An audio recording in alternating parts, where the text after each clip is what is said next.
জাতীয় ঐকমত্য কমিশনের সাথে বৈঠকে বসেছেন জামায়াতে ইসলামীর নেতারা। বৈঠকের খবর জানাতে জাতীয় সংসদের এলডি হল থেকে যুক্ত হচ্ছেন সহকর্মী মোহাইমিনুল খান অপু। অপু, কখন শুরু হয়েছে বৈঠক? শুরুর বক্তব্যে কি বলেছেন জামায়াতের নেতারা, জানাবেন।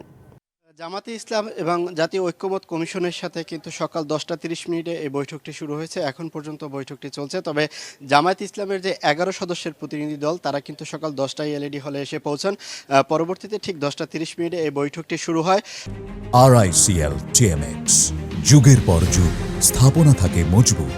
সূচনা বক্তব্যে জাতীয় ঐকমত্য কমিশনের সহসভাপতি আলী রিয়াজ যেটি তিনি বলেছেন যে 2-1 দিনের মধ্যেই প্রথম পর্যায়ের যে বৈঠকটি রয়েছে সেই বৈঠকটি শেষ হবে। এর পরবর্তীতে তারা দ্বিতীয় পর্যায়ের বৈঠকটি শুরু হবে।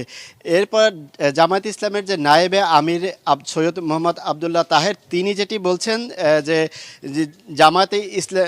জামায়াতে ইসলামের সাথে তাদের যে বৈঠক সেই বৈঠকটি এখন পর্যন্ত চলছে। তবে তাহের যেটি বলছেন যে লেভেল প্লেয়িং ফিল্ড তৈরির পরিবেশটি কিন্তু এখন পর্যন্ত হয়নি।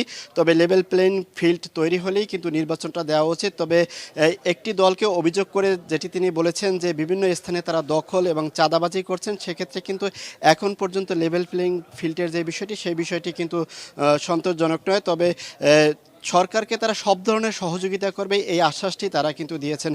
তবে দুপুর নাগাদ কিন্তু এই বৈঠকের বিরতি হবে। সেই বিরতিতে জামায়াত ইসলামের পক্ষ থেকে তারা আবারও গণমাধ্যম কর্মীদের সাথে কথা বলবেন।